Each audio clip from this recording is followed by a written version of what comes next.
What is going on, everyone? And just like that, we are recording, and I'm pushing Holly's ass on front stage here. We're gonna get her out here a little bit more, instead of me being the pilot and her being the quiet co-pilot sitting in the back seat.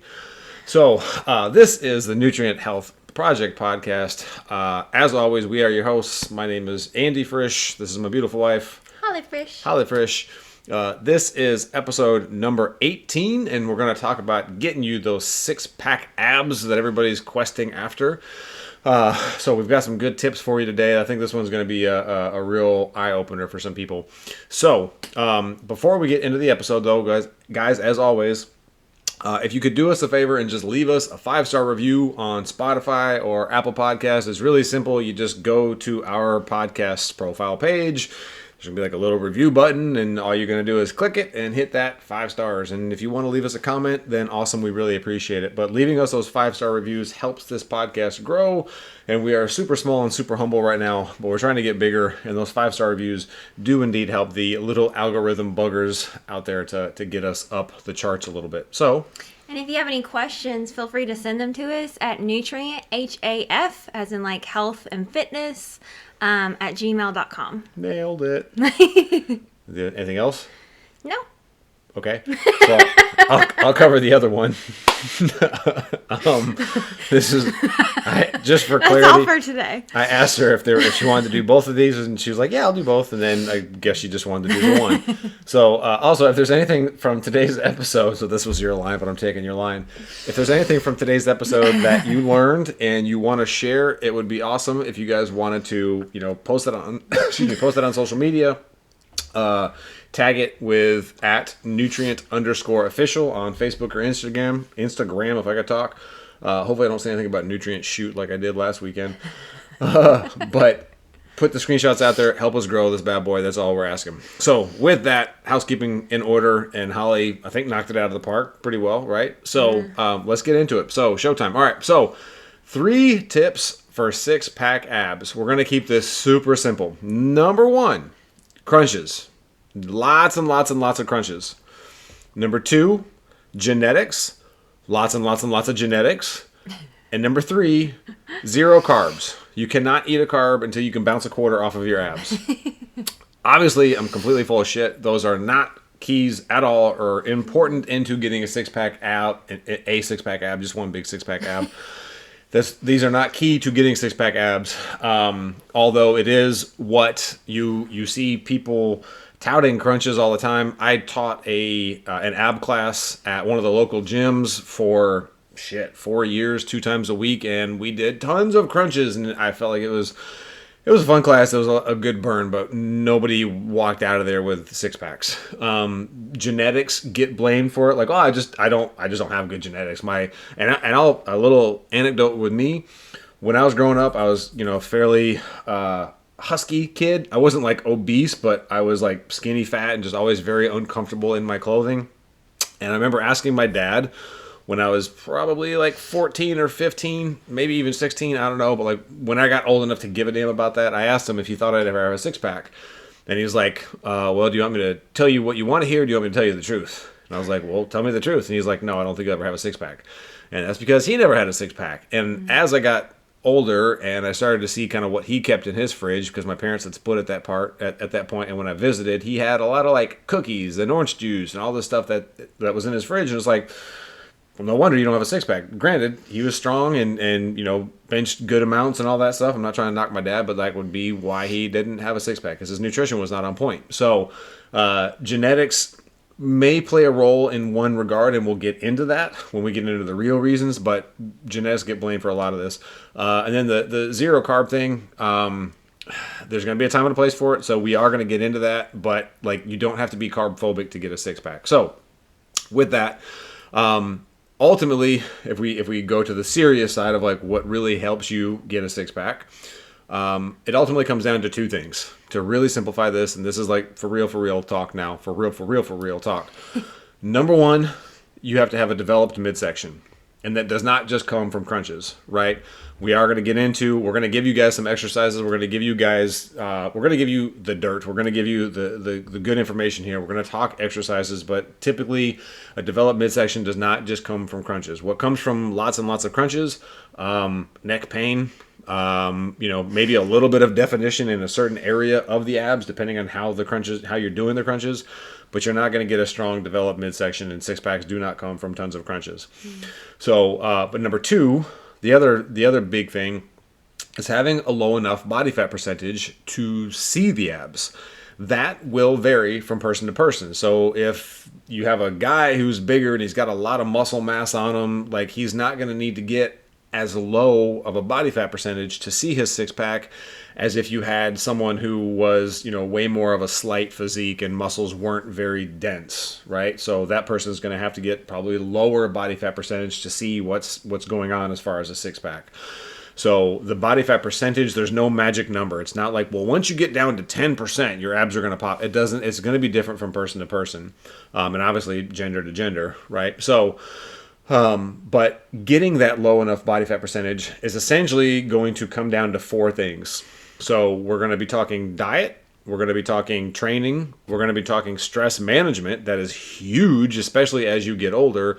And we're going to talk briefly about supplementation towards the end of the episode. So, with that, before we get into the nitty-gritty details, I thought it would be a good idea, like, why the hell should you listen to us about a six-pack?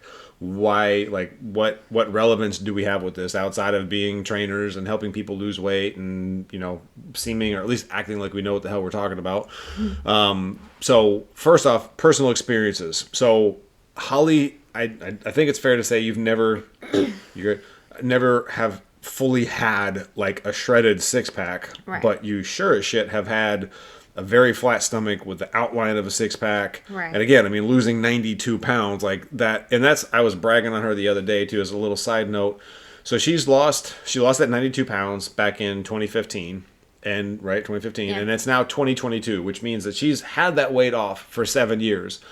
And I had to point out to her that the majority of people who lose weight, I think the statistic is, I've mentioned this before in the podcast, but the majority of people who lose weight after 5 years, there are other little, like, after a year, 50% put it back on, and after like 2 years, 60% put it back on. But after 5 years of weight loss, 95% of people put it back on. Now, that doesn't need to be some depressing thing and just like, well, just go live in a corner for the rest of your life. Like, you can do this because she's living proof. She's kept off the weight for 7 years now, and that's what 5% of people in the world are capable of doing. She's done that. So just like, can I get an amen, Holly? Like, woo, Holly. So right now people are clapping in their cars or at home. So that's huge. But while you have not fully attained the six pack, like, you've got damn close, and we are damn close right now. And like, that's my mission, is to get you like a six pack. So yeah. I want to be able to, like, wash my laundry on your abs. Like, brr, brr, brr. But okay, so what's your personal experience? Like, when have you felt the leanest? So it's probably 2016, 2017. I had lost all of like the weight that I wanted to, and then I was trying to get stronger and build more muscle. And at the time I was working out after work, like in the evenings. And so I would work out with Andy, train with Andy 2 nights a week during the week, and then I'd do cardio the other nights. And a lot of times, I think this is the point where I got to where I was working out for 3 hours each night. And again, not just because I felt like I needed to work out, just because I loved it and I enjoyed it. And that was like my stress relief from school or from work. But I would eat, like we've talked about before, I would eat like a half a cup of oatmeal with peanut butter and strawberries before I went to work out. I'd go burn through all of those carbs and put them into use. I was going to say, not even really burn through, but you put them to where they need to go. Right, into my muscles. And then after that, I'd go home and I would eat a big plate of, I'd vary, what type of meat I would eat, whether it be beef or chicken or turkey or whatever. And then I'd have like 3 or 4 helpings of vegetables, and I'd eat that right before bed. And I feel like that was that then. And then like recently is the leanest I've been. Right. And like you could see, it's one of those where you push up your stomach and like I can see him in there. Yep. But like it's just an outline, and I don't have the superhero six pack like I want. Right. But the then and now are the closest I've been. Yeah, it's coming. I think I might have a little connection to Ab Santa. I know he's bringing six packs for you. So, no, I mean that nails a lot, right? Like diet was on point, training was on point. You had at the time, I think you were working and going to school part-time, so you had the freedom to go to the gym for 3 hours a day, which clearly you don't need to go to the gym for 3 hours a day to have a six-pack. I have a six-pack and I do not work out for 3 hours a day. No. But so my experience has been more of like essentially trying to keep it super simple. There are times where I drop carbohydrates down. Protein is always adequate, usually about 1 gram per pound of body weight for me. There are times where I drop my carbs down and I get leaner, but then muscles can start to look kind of flat. There are times where I'll have bigger meals at night and I wake up and do a workout, and like those are the times where I'm grabbing the picture for the gram real quick, because those, like, I've had those carbs before I go to bed. The sleep might not have been as recovered or recuperative as I wanted to, but I wake up and muscles are fuller from the glucose that I've had the night before. And then I'm able to get a workout a little later in the day because while she's going to work, I'm here working and I'm training clients and all that. And we have the gym here, so I have the freedom to go work out. But because I had that glucose the night before, then I go do my workout. Then I take my shirt off and I look in the mirror and I'm like, yep, getting a picture of that. So it's a lot of, as we get into the details, like I said, of the diet and training and nutrition and all that, you'll start to, the diet, training, supplementation, you'll start to see how these things can affect you. Because in the course of 7 days of the exact same week, one day I can be out walking around with my shirt off and have my midsection completely chiseled and have a solid, 6 or even 8 pack. And then 2 days later, it's like, maybe I'm retaining a little more water because sleep wasn't great, and I was over a calorie surplus, and like it's just like, instead of it being a clear 6 packs, it's like there's like a 5-ish pack in there, like you can kind of see them, but then 2 days later, like it's just like, all right, like I gotta scale it back and do the right things. So, well, even like I feel like it's hard for anyone to get a 6-pack. Like, you got to put the work in. Especially as you get older. Right. You've got to put the work in. You've got to be on point with your food. But I feel like it's also harder for women than it is men to get that 6-pack. Yep. And that brings up a great point. And we had talked about that earlier today when we were talking about this episode, is that like guys, like, yes, there are things that play in our favor, like we have more muscle mass, right? The biggest thing I think that plays in our favor is when it comes to hormones. And again, if you're 18, 19, 20, 22, whatever, like getting a 6-pack essentially comes down to just like eat right, like eat clean, and like work out really hard. As you get older, then that's where like now you have to eat right, you have to train right, you have to recover right, you also have to make sure you're taking care of your hormonal situation correctly. Because those things, if your thyroid's off or if cortisol is sky high, any of these things, we're going to talk about all of this, if any of those things are out of whack, then like that's why I think the 6-pack is so coveted, is because it's so hard to get for most people, especially as we get older, because you have to like essentially micromanage, and at least until it becomes habit. Like I don't necessarily have to micromanage these things anymore because it's just kind of habit at this point. But the hormonal thing, like guys, we have a 24-hour hormonal cycle, right? It's essentially like melatonin, insulin, testosterone. Like we don't have to worry about a whole lot other than that. Women have that same 24-hour cycle, but then they have their, 28 to whatever, 30, 33, 35 day like menstrual cycle on top of it. Yeah. So you guys are dealing with the same insulin, melatonin, testosterone, but you're also dealing with estrogen, LH, FSH, progesterone. Like, well, I don't know if it's like, I'm sure other women out there can agree, but like you'll have your menstrual cycle, and then in 7 or 8 days, then you ovulate, and then you have that 1 week where you feel amazing and great and lean, and then you're right back into the week before your period, and you're exhausted and gaining, like bloat, and it just feels like you're on this roller coaster. Right. And you have that one good week. Yeah, no, and I mean that's that in and of itself is an episode topic that I want to get into in the near future, is just talking about how to fully optimize the menstrual cycle for training, for nutrition. I myself am trying to learn more and more about it as we speak. Well, not as we speak. I'm not doing it as we're recording the podcast, but like currently, like these days, I'm learning more and more about it. And it to me, it's absolutely fascinating. Like, as much as I can understand it without having one, I want to understand it because, again, like, we work with a lot of women. So, and I you know, my goal is to get people to what they want to look like. And generally that's like this superhero fucking, no, excuse me. I don't care if I say the word fuck on the podcast, but like, I was just genuinely trying to say superhero physique, and like superhero fucking physique just came out. That's why I caught myself. I was like, whoop, my bad.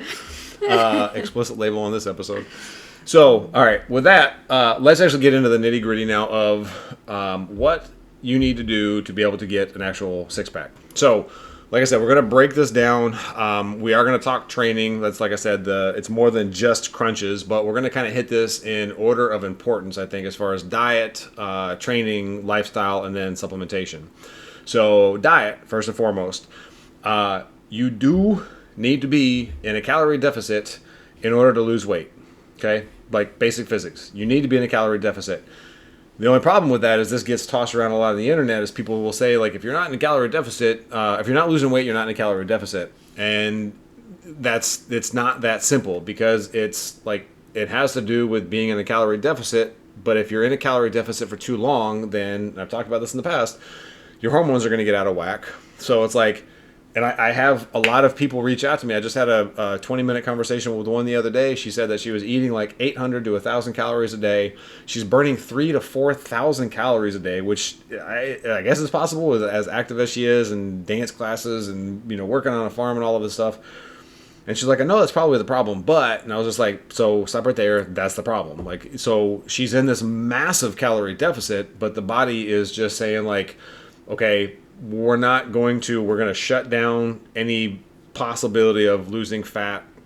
We're going to shut down any possibility of like reproduction, because it's in like this emergency mode of we don't have enough energy coming in.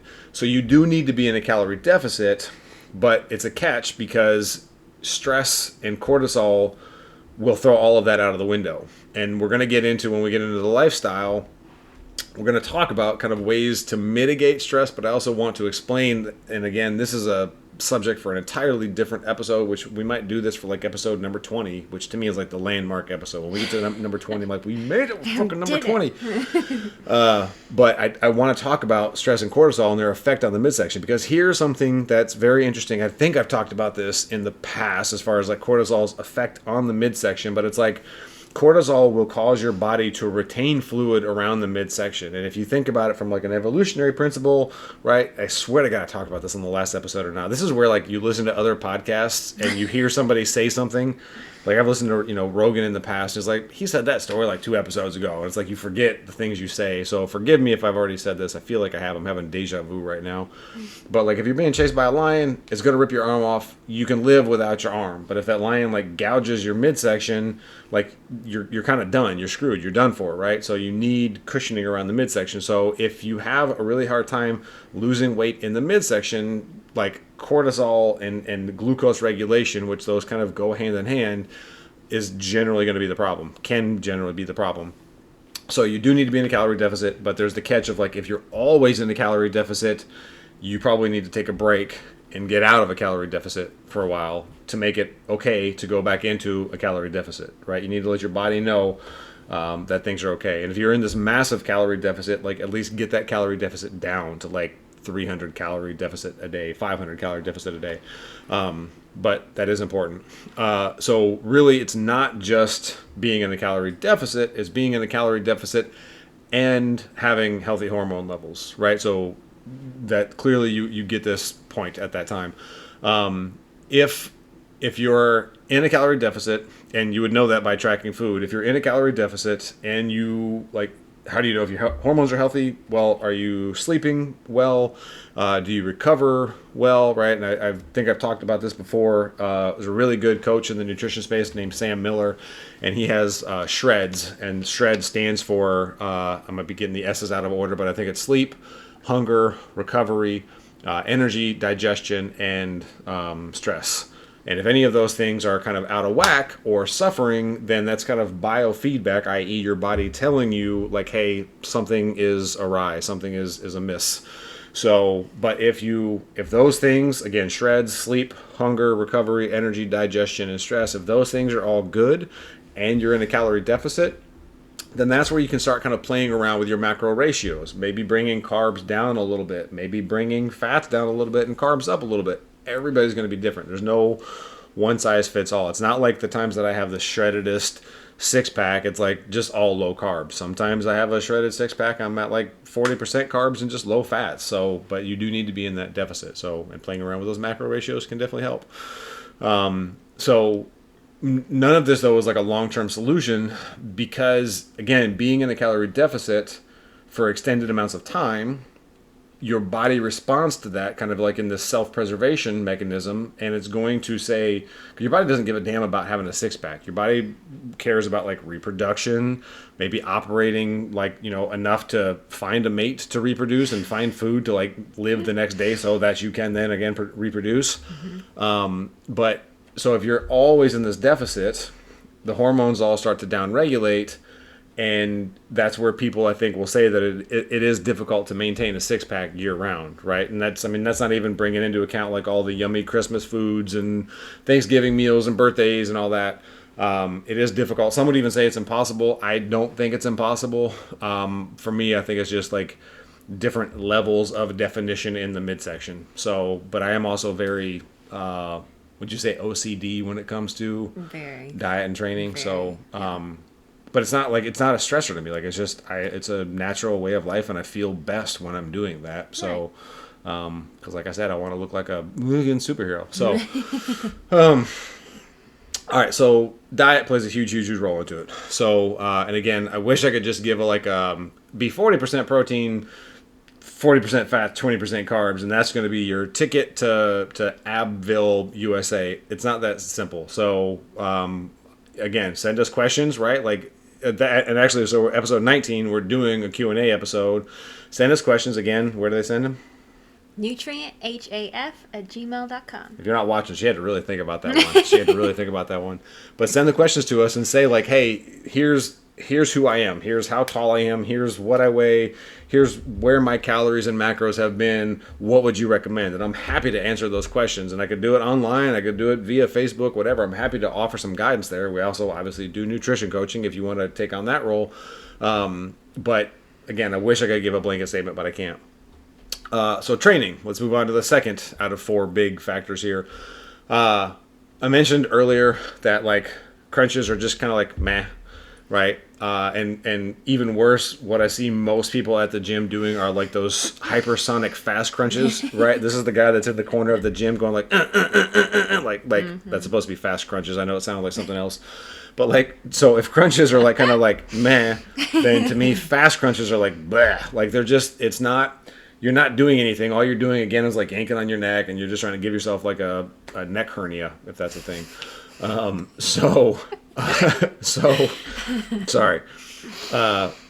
When it comes to ab training, variety when it comes to any training, when it comes to your diet, when it comes to life, variety is the spice of life, right? But when it comes to ab training, variety, and quality reps. So do the movements slow, right? Like, and I've had people do this in the past where like I have them, all right, we're going to do, whatever. Like sometimes I get sadistic in the training and I'll have somebody do like 2 minutes or 3 minutes, or sometimes depending on the client, even like 5 minutes of like non-stop crunches.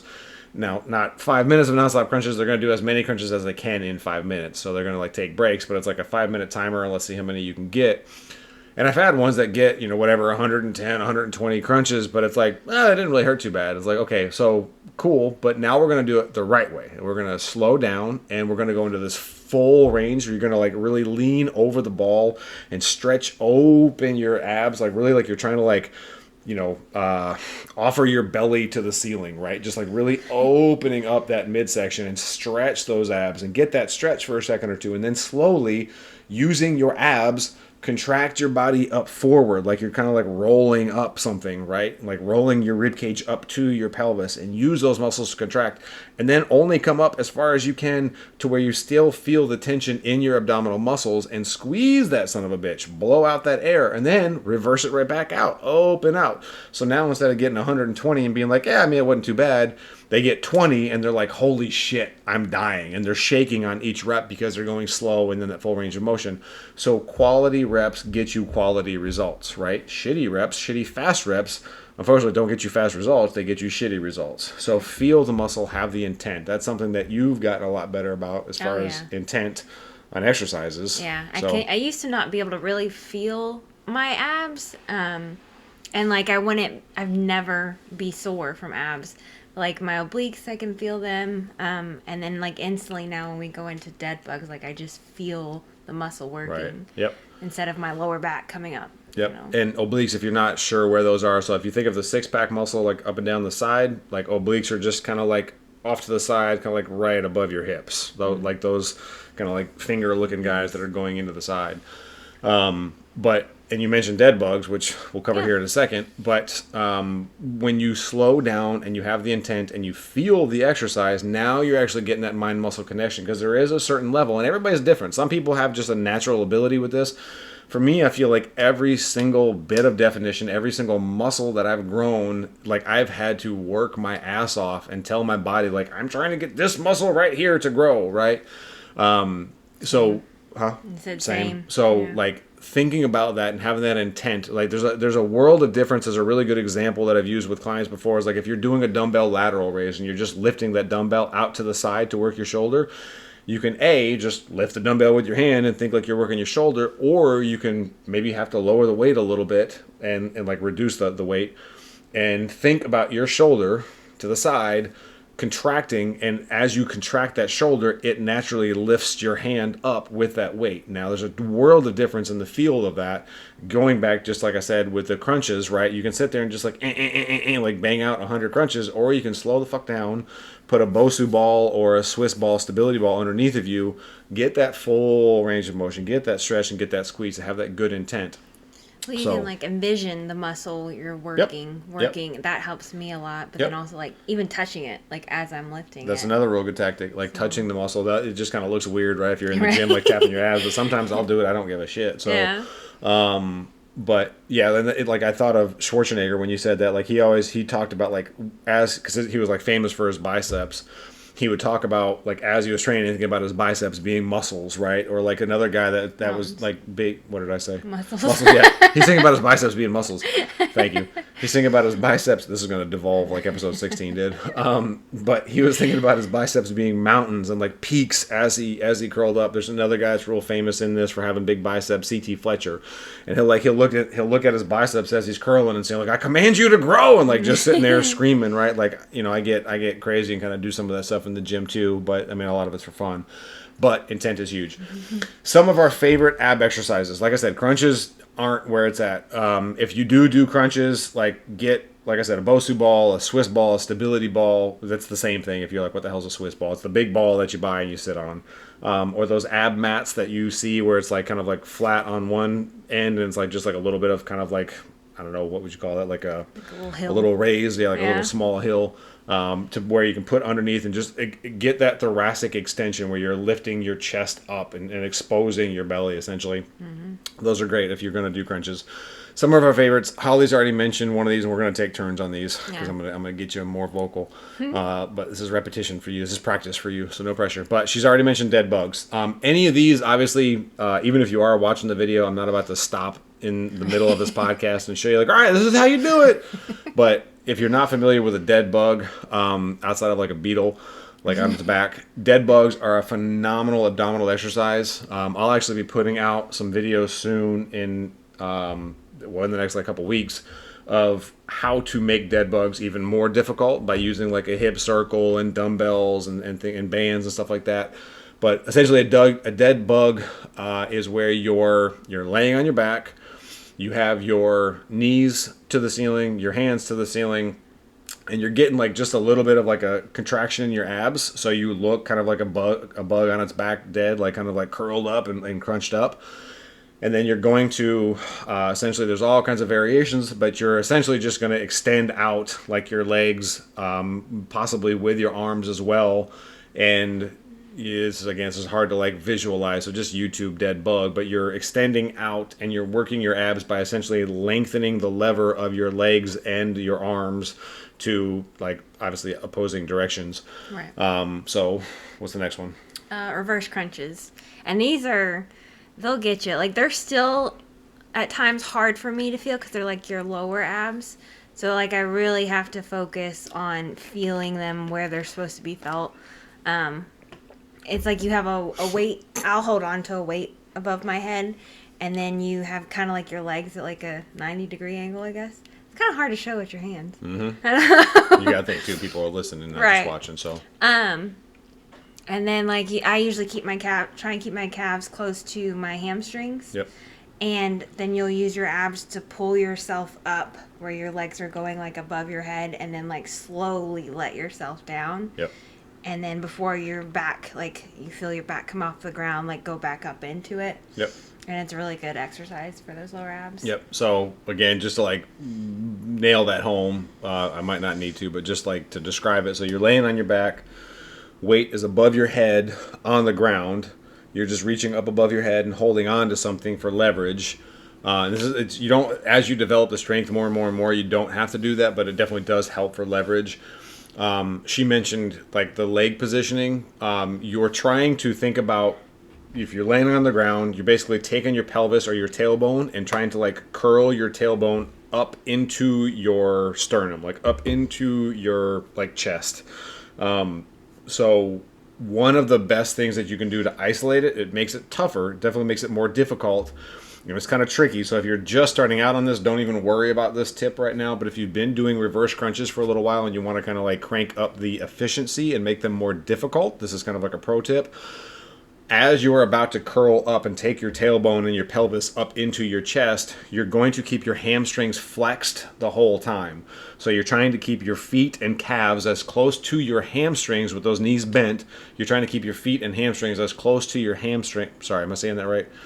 Feet as close to hamstrings. Feet and calves. You're trying to keep that space between your calves and hamstrings as close as possible. So you're literally like flexing your hamstrings as you curl your abs up. Give that a spin if you've been doing reverse crunches for a while and see if that doesn't make them substantially more effective and difficult.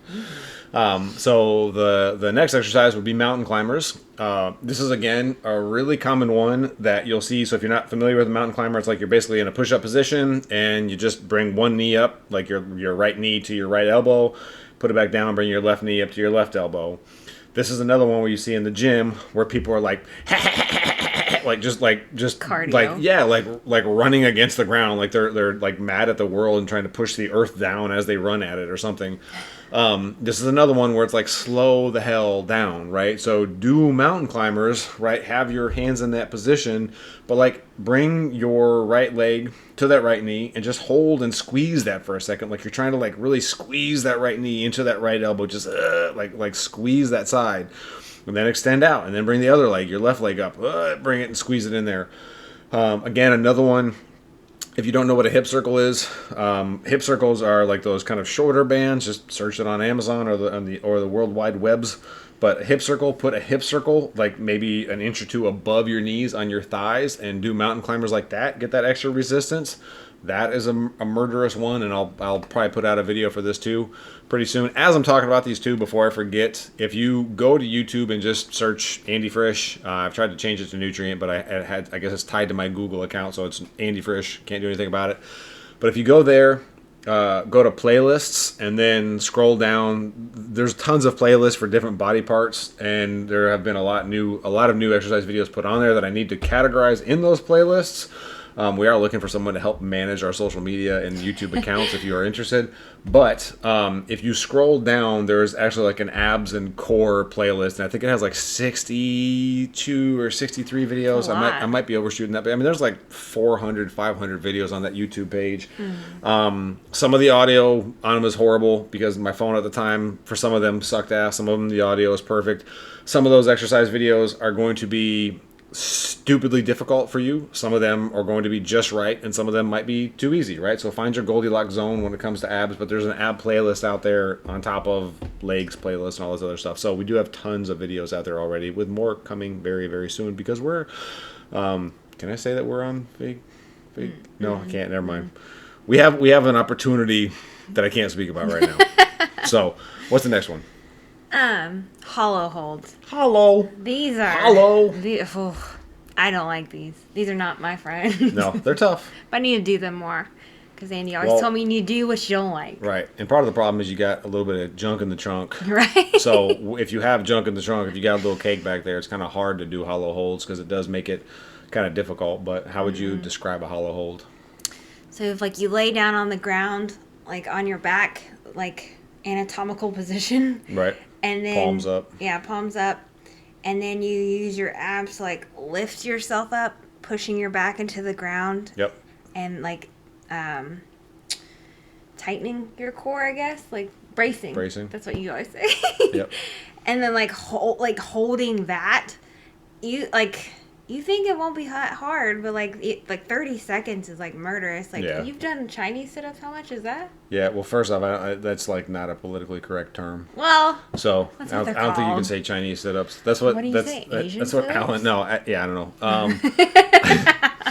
Alan is rolling his eyes right now. He's like the king of hollows. No, I'm not. I mean, I've done a lot of ab work, right? Like I got the plank with I think the highest I got was like 25.5-minute plank. Insane. So a hollow hold, basically, like she said, is you're laying on the ground. I'm just trying to go through like coaching cues if I was training someone. So you're going to lay on the ground. Before you do anything, you're going to flex your butt, which again, where the cake sometimes makes it a hard thing, because you'll see here in a second, but you're going to flex your butt. You're going to flex your quads. And then you're going to kind of slowly at the same time lift your feet and your shoulder blades up off the ground. And if someone were looking at you from the side, you would look kind of like a crescent moon, right? Or like a hammock or like a banana or something like that. And she nailed it. Like, you're thinking about trying to push your lower back into the ground. You want your lower back flat against the ground. So like I said, if you're flexing your butt and you got a little junk in the trunk, it kind of makes it hard to get that lower back against the ground, which that's where sometimes people will kind of put their hands underneath their butt. I don't like doing that because I feel like it's kind of a little bit of a crutch, and it's not helping you fully in the exercise.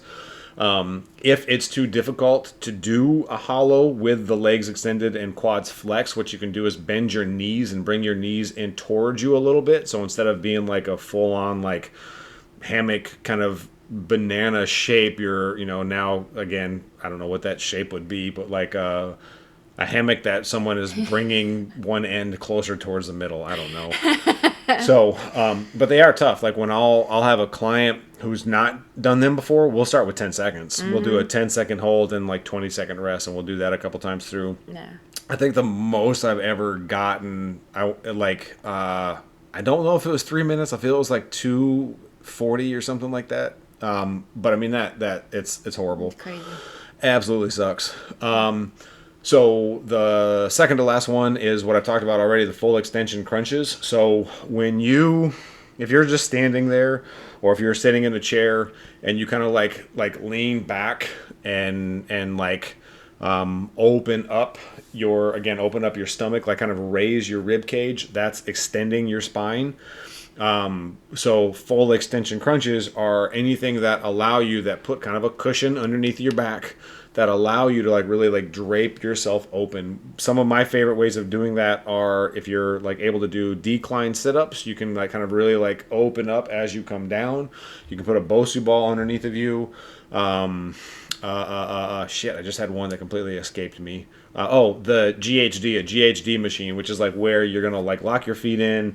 your butt is sitting on the padding, and then like nothing is behind you, and you're allowing yourself to just completely like drape down to the floor and then curl up. Another good way to get a full extension is doing like hanging leg raises. So these are all obviously advanced, but they're all great ways to really open up and stretch that midsection and then slowly come up and contract it, right? And if you can really focus on doing a slow descent, fighting that gravity as you come up, and then doing a controlled but somewhat faster sit up, again, not a like not a super fast like exploding up crunch, but just noise. Right. I'm gonna do that today. Like when we're going to bed and I say, I tell Google to turn the lights out, I'm just gonna go in the corner and go see if I can't get you to scream. But so yeah, fully extending, opening, stretching out the midsection, and then crunching up, because that's going to give that full healthy look to your abs instead of like this little kind of crunched in midsection because you've been doing in the corner for 10 years. What's the last one? So planks, especially with movement. But like for anyone who doesn't know, like a normal plank push-up position on the ground, you can be like that, or you can get on your forearms, whatever's best for you, and then you're keeping your body in a straight line and bracing your core. Yep. Yeah, not letting your hips like sag or anything, and holding that. Like, if you just start out, try aiming for like 20 or 30 seconds, and then you can build on top of that. Maybe you'll even be Andy's 25-minute time. I don't know. No. Don't give him ideas. But the movement, we were talking about this earlier. I remember us doing, it was really like push-up planks, but we had like what are those? A bumper plate. Yeah, bumper plate.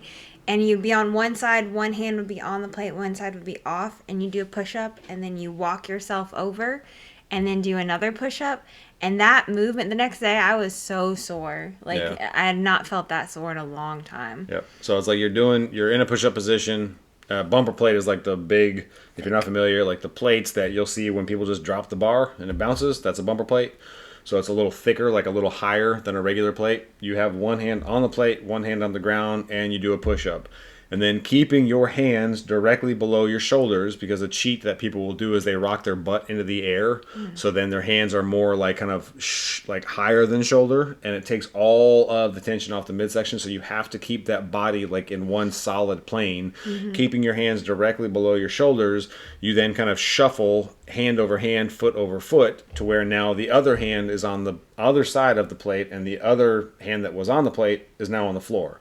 So it's like you're doing a push-up, and then you come up from the push-up, and you kind of like shuffle everything over to the left, do a push-up, come up, shuffle everything to the right, do a push-up. And you're keeping everything in alignment. Like, you cannot let your hands like go higher than your shoulders. You don't let your butt shoot up. So, and those are tough. But so any kind of plank really with movement especially is going to hit you. Like, planks by themselves are great, but there's, again, so many ways to do planks with movements. You can do, unless you said, you can have your hands on the ground below your shoulders, or your elbows on the ground below your shoulders.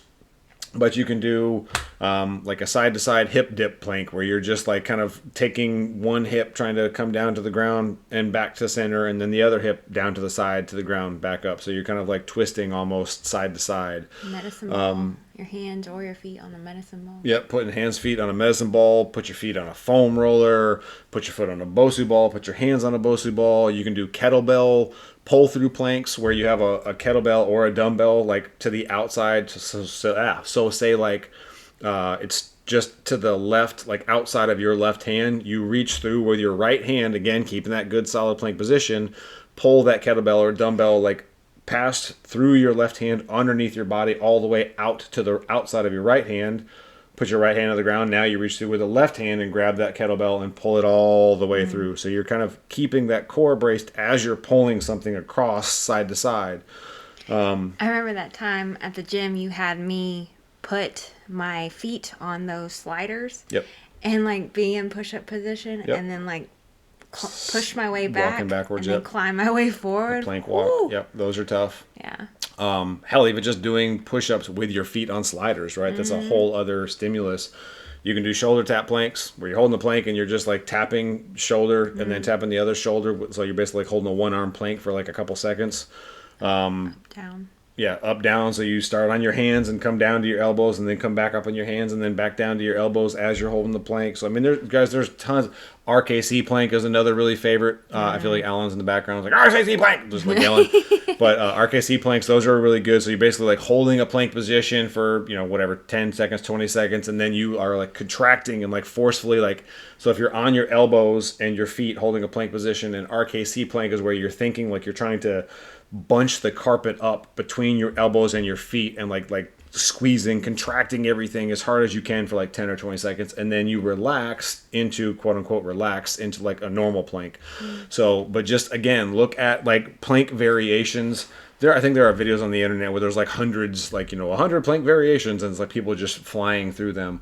So, but the benefit to all of these, instead of it just being this isometric crunch where you're just, again, a million times, it's the last time I'm making that noise for this podcast, but instead of just doing a bunch of crunching, you're actually like teaching the body how to stabilize the core as you move. So not only do these like help you develop a really strong midsection and a really like awesome looking six pack, a fully featured six pack, they also have carryover to everything else you do in your life, whether it's squatting or deadlifting or grabbing something off of the top shelf or picking up a heavy weight from the floor. If you understand how to brace and utilize your midsection, you're in a really good spot. It's like, I think it's 70% or 80%, one of the two, of Americans will experience lower back pain in their life. And like, I've never, knock on wood, right? I've never experienced that because my focus, even before I was a trainer, but way before I ever started working at the gym, like I always focused on midsection. I was, doing crazy shit. Like, let me see if I can put my feet up on top of the couch over here and then put my hands on dinner plates and slide those dinner plates around on the carpet as I'm holding this plank. Just stupid shit like that. Right. So, all of those dead bugs, reverse crunches, mountain climbers, hollow holds, full extension crunches, and planks with movement, those will all help you get a six-pack way quicker than crunches. All right, so we've talked diet, we've talked training. Let's talk stress management. So stress management is important, like I said, especially as you get older, right? You're getting to 30, which 28 is coming up. But when you get 30, 35, 40, right? Again, I'm 44 and maintaining this. Stress management is extremely important because this all essentially comes down to managing inflammation. And this is where people talk about, like, if I were to ask you, like, what's your body, what hormone comes out when you're stressed? Most people, if it's the response is cortisol, right? So I wish there was a way to do like an interactive thing with this. I guess we could do like a live. I never thought about doing a live podcast. Would you do that? You'd probably freak. You'd freeze. Freak out. That's the way we need to do it, though. Just throw you in the deep end. We'll do a live podcast next weekend. So if your body is stressed, cortisol is the response. Chronic elevated levels of cortisol is like, it's not a good environment for your body, right? So you want to manage inflammation, you want to manage stress, because again, like I said earlier, if cortisol is elevated, then like fluid retention, it's just like the least of the problem, but like fluid retention around the midsection, your body is getting the signal that like, hey, we're in trouble right now. So if the body thinks it's in trouble, and we're going to go over the reasons, some of the reasons that would cause it, but if your body thinks it's in trouble, it's not worried about like being optimal. It's worried about surviving. Right? It's not worried about procreating. It's worried about surviving. Right? So you have to manage inflammation. So, and this actually comes into, we haven't really talked much about gut health, but gut health, like your gut is like the headquarters for your immune system. Like it's like 70 or 80% of your immune system is based in your gut. So if you're eating a bunch of crap foods and you're not taking care of the bacteria that's in your gut, then that's something that you can address and potentially even like by improving the bacteria in your gut, like help yourself get leaner, help yourself have that six pack, right? Mm-hmm. So, but some of the other like really common, when people hear stress, I think they just generally think of like their asshole boss or their kids screaming at them or the car breaking down, which clearly those things are all stress, but stress is so much more than that. So like just a couple off the top of the head to keep this kind of simple, lack of sleep. Right? That's a major stressor. If you have a bad night of sleep, it messes with you in a number of different ways. So getting quality sleep, and that's always that kind of 7 to 9 hours. There are people that have like a genetic mutation where they can function really well on 4 hours. I am not one of those people. I've never been one of those people. I've always been one that's been heavier on like the 8 to 9 hours side of things. I know you can fall asleep at the blink of an eye. We were literally going to bed the other night, and like she said a sentence, and I think I looked away for like maybe a second, maybe 2 seconds, and I looked back over and I was like, she's fucking asleep.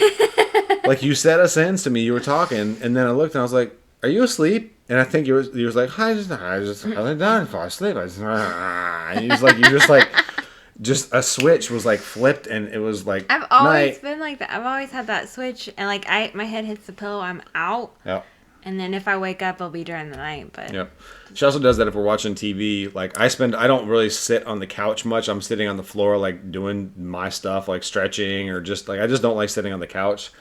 And I know, like, I have to look back every once in a while, because like if something like some cool action scene happened or something really funny happened that I don't hear a response, I was like, she's asleep. And I look back, and like last night we were watching The Gray Man, that new movie on Netflix. And I looked back and she's like, I'm awake. And I was like, I'm just making sure, because that was kind of cool. And I didn't hear any oohs and ahs from you. But so getting that good quality sleep, guys, is super, super important, because it's, one day, okay. And you should be able to operate on like a bad night of sleep here and there. But if it's a chronic thing, that's where problems come in, and that's where your body like is inflamed, and those alarms are signaling. So managing your sleep is super important. And this is all the boring shit that people are like, yeah, I got to get sleep. But it's like, you don't understand, like, if you are in the quest for this, again, that's why I think a six-pack is so sought after, is because like it's not just crunches and chicken and broccoli. It's so many more factors. It like a six-pack to me shows that person, if they're not like pharmaceutically enhanced, shows that person is like living a healthy, optimal, balanced lifestyle, and have got the shit figured out. So another really important stressor that people don't think about is proper recovery, right? Which kind of goes hand in hand with sleep. But if you're overdoing the workouts all the time, or, I mean, recovery could apply to work too. If work is stressing you the hell out, right? Like, a lot of our clients work out like monsters and then go to work, and their work is a monster, and they just don't have much time to like, just recuperate and recover and sit down. Like, their idea of taking it easy is coming to work out with me and saying like, kill me. I'm like, all right, well, I mean, I think we should just go for a walk, but if you say so. So, proper recovery. What does recovery look like? Well, I mean, if you want to be active, like going for a walk and slowing down and just enjoying the walk, not making it like, I'm getting my steps in and coming back and attacking it, like that slow, proper recovery walk will definitely help you. Again, sleep is a great recovery aid. So, like, she has opportunities sometimes to get naps, like, at lunch, and I can generally tell, like, because we call each other like every day if she's at work for lunch. And about 5 minutes into the conversation, she's not saying a whole lot. I was like, all right, I love you. I'll talk to you later. And she's like, I'll let you go. I'll let you get your nap. So, you're just, okay. Super tired. Aristondo gene. Yeah. So recovery is extremely important, right? Sleep, stretching, massage. If you can, get a massage gun. I mean, God, 10, 20 minutes with a massage gun at night, you'll wake up feeling like $1 million. And if you want recommendations on that, just get a massage gun. I mean, there are ones that are $400, $500, and there are ones, I think we got one off of Amazon, was it's not Oppo, that's a phone. Shit, I can't remember the name of it, but it was like $140 or $150 or something like that. So I bought it for her birthday. For my birthday, quote unquote. And then I was like, I mean, I'm going to use it all the time. I'm going to use it, but it's yours, technically. So recovery is super important. Lifestyle, I mean, I've already kind of covered this. Lifestyle stress. So if you are at a job that stresses you out, if you just hate your job, if you're in a relationship with a toxic individual, right? Like, whether that's like, husband and wife, boyfriend and girlfriend, family members, whatever it might be, getting away from those individuals is important, right? Or at least limiting your time or limiting their impact on you, which you can do with things like philosophy and meditation, but that's another topic for another day. So think of things that are stressing you out. Going back to Sam Miller, who I mentioned earlier with the shreds and the biofeedback, he has another really good thing for this, charges and drains. So charges would be things that like refill you and make you feel better. And then drains are things where that's draining you, right? So like those individuals in your life, you're like, well, I mean, they're not really that bad. It's like, well, does talking to them charge you up or does it drain you, right? Does going to work charge you up or does it drain you? If you're an entrepreneur, like what we're doing, And again, doing like the 3 a.m. to 7 or 8 p.m. thing, like it's a charge to me. I fucking love every second of this, right? She can take naps as much as she needs to when she's like, I need a little sleep. But like, if you're going to a job that you don't like and you're only there for like 7 or 8 hours, but you hate it, that's 7 or 8 hours that you're being drained every single day, right? So those charges and drains, that's a really quick kind of self-analysis that you can do to see how is your job, how are those people in your life, whatever, how are they affecting you. And then one other one, something else popped in my head as we were talking about these, and I knew I was like, I should talk about it right now. I was like, yeah, I'll come back to it, and it's gone. But the last one is just caloric stress. So that goes back to the diet and not being in too big of a calorie deficit for too long, because your body will look at that like it's not getting the adequate energy. It doesn't have the energy availability that it needs for that level, and that's going to be ring the alarms. We don't have enough fuel. We need to mitigate it by whatever means necessary. So again, just to review, the main stressors are sleep, your recovery, your lifestyle, and your caloric stress. And I know there was a fifth one in there, but it's gone. So, all right. So we have covered diet, training, and stress management. We're going to wrap this bad boy up with supplementation. And just like I said, kind of quickly here, a few bits and pieces. But I think these things, now that we've talked about everything else, these bits and pieces will make a little more sense, and you'll be empowered to go do a little more research on things that will work specifically for you. But so first and foremost, most importantly, again, this goes back to the diet and making sure your body is getting what it needs. It's not just calories that you need to make sure your body is getting, it's micronutrients. Again, I've mentioned in the past that we use both personally and professionally an app called Chronometer or Chronometer, however you want to spell it or pronounce it. It's spelled Crono and then meter, METER, Chronometer, Chronometer. We use that. I love that because it tracks all of your micronutrients. So if you punch in foods, you punch in your vitamins, your minerals, you punch in that stuff, the supplements that you're taking for the day. If there is something that can be tracked, it will track it in there, and you can see like, oh, I need more vitamin C for my day, or man, I'm getting way too much zinc for the day, whatever it might be. So you need to identify micronutrient deficiencies and start plugging those. Because why is that important? Because if you're not getting, say you're not getting enough selenium or enough iodine, well then your thyroid is not going to be functioning optimally. And if your thyroid starts to have problems, then that's like the pacemaker for your body. That's the thing that's going to make sure, it's one of the things that gets downregulated as soon as you get into too long of a caloric deficit, is that thyroid starts to slow down. So getting that selenium and iodine is important on top of adequate calories to making sure that you have proper thyroid health. So we can look at like zinc and boron, amongst others, being important for testosterone health. So if you're not getting those micronutrients, and this is something where I will listen to people take like the the sentence I was trying to say is, they will say I'm taking supplements. I'm told this is like where it devolved because like I'm running out of like energy to talk. They will say I'm taking supplements to boost testosterone. So it might be something that's not micronutrient dependent. It's like Tribulus terrestris, which actually doesn't boost your testosterone, or Tangat Ali, which does.